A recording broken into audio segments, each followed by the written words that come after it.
শীতের সকালে গরম ধোঁয়া ওঠা পুরভরা পরোটা থাকলে ব্রেকফাস্টে জাস্ট জমে যাবে, তাই না? আর সেটা যদি হয় ফুলকপির পরোটা, তাহলে তো একদম আর কোনো কথাই নেই। তাহলে চলো আজকে আমি তোমাদের সাথে শেয়ার করছি ফুলকপির পরোটা। আমি এখানে ফুলকপি নিয়ে নিয়েছি, ফুলকপিটাকে ভালো করে ধুয়ে পরিষ্কার করে নিয়েছি। এবার ফুলকপির ফুলগুলোকে এইভাবে আলাদা করে একটা গ্রেটার দিয়ে মিহি করে গ্রেট করে নিতে হবে। এমনি কুচি করে নিলে কিন্তু হবে না, ফুলকপিটাকে ভালো করে গ্রেট করে নিতে হবে, যাতে পুরটা পরোটাটা বেলার সময় এই টুকরোগুলোর কারণে ফেটে না যায় পরোটাটা। সেই জন্য একদম মিহি করে ফুলকপিটাকে গ্রেট করে নেব। ফুলকপি শুধু ফুলটা দেব না, যে ডাঁটিটা যেটা থাকে ফুলকপির, সেই ডাঁটিটাও কিন্তু একইভাবে গ্রেট করে দিতে হবে। তো দেখো ফুলকপিটা আমি ভালো করে গ্রেট করে নিয়েছি, এবার পুরটা তৈরি করে নেব।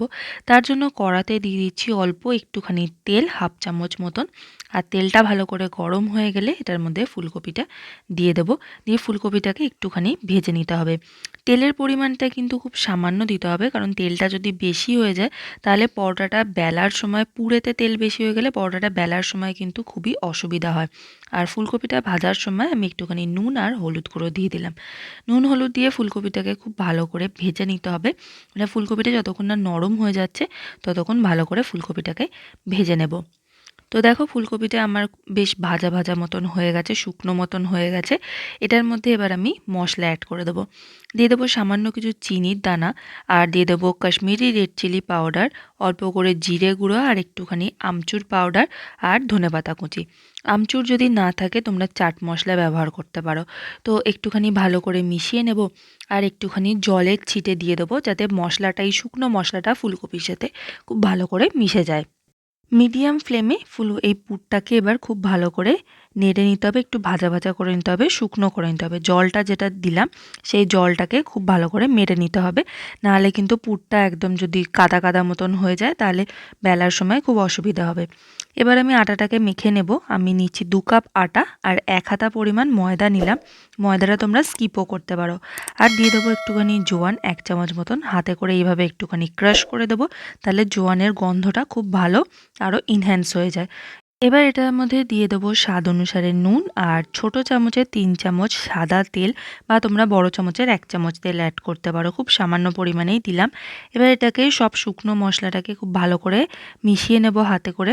তারপর এটাতে জল দিয়ে একটা সফট ডো তৈরি করে নেব। আমি এখানে রুম টেম্পারেচারের জল ব্যবহার করছি, তোমরা চাইলে হালকা গরম জল এখানে ব্যবহার করতে পারো, তাহলে পরোটাটা আরও একটুখানি সফট হবে। তো খুব ভালো করে আমি এটাকে মেখে নিয়েছি। দেখো আমার পুরো ডোটা তৈরি হয়ে গেছে। এটাকে এবার আমি 10 থেকে 15 মিনিট একটুখানি রেস্ট করে নেব। পরোটার এই ডোটাকে রেস্ট করাটা কিন্তু খুবই ইম্পর্টেন্ট। এটাকে রেস্ট করলে তবেই কিন্তু মুচমুচে পরোটা তৈরি হবে। তো এবার আমি পরোটাগুলোকে তৈরি করে নেব। তো এইভাবে একটুখানি লেচি কেটে নিয়েছি, নর্মাল যেরকম লুচি পরোটা রুটির জন্য যেরকম হয় তার থেকে একটু বড় সাইজেরই নিয়েছি। নেওয়া প্রথমে হাতে করে এইভাবে একটুখানি গোল করে নেব। তারপর এটাকে আঙুলের সাহায্যে একটা বাটির মতন শেপ দিতে হবে। এইভাবে এটাকে একটা বাটির শেপ দেব, নাহলে তোমরা এটাকে বেলেও নিতে পারো ছোট্ট একটা রুটির মতন। এবার পুরটা দিয়ে দিচ্ছি এখানে। পুরটা বেশ অনেকটা পরিমাণেই দেব। পুর এই পুর ভরা পরোটার মধ্যে পুরটা যদি কম হয়ে যায় তাহলে কিন্তু একদমই ভালো লাগে না। সেই জন্য পুরটা কিন্তু একটু বেশি করেই দিলাম। আর এইভাবে 4 সাইড থেকে একটুখানি উপর দিকে নিয়ে এসে পুঁটলির মতন করে এইভাবে হাতে করে গোল করে দেবো। তো এইভাবে সমস্ত পরোটাগুলোকেই রেডি করে নেব।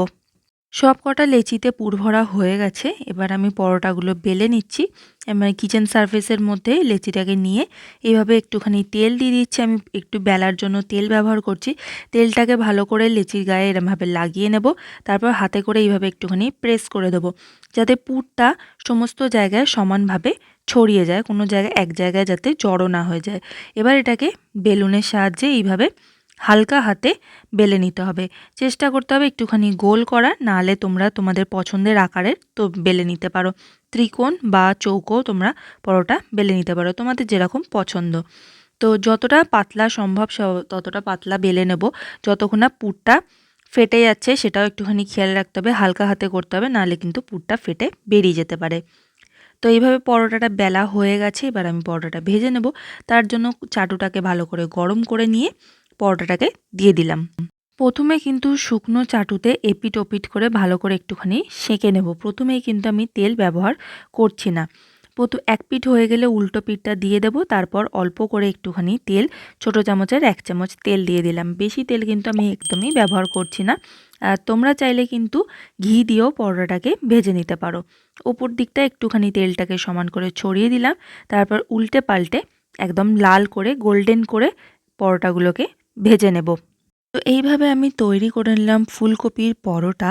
গরম গরম এটাকে আমি সার্ভ করে দেব আলুর দমের সাথে, বা তোমরা এটাকে মাংসের সাথেও সার্ভ করতে পারো, কষা মাংসের সাথে। তো তোমাদের যদি আমার এই রেসিপিটা ভালো লেগে থাকে তাহলে প্লিজ একটা লাইক করো, শেয়ার করো, আর আমার চ্যানেলটাকে অবশ্যই সাবস্ক্রাইব করে নাও এই রকমই আরও অনেক সুন্দর সুন্দর রেসিপির জন্য। Thanks for watching. দেখা হচ্ছে আগামী রেসিপিতে। আর আমাকে কমেন্ট করে জানাও আগামী রেসিপি তোমরা কি দেখতে চাও, আর এই রেসিপিগুলো তোমাদের কেমন লাগছে। Thanks for watching. দেখা হচ্ছে আগামী রেসিপিতে। ততক্ষণ টাটা।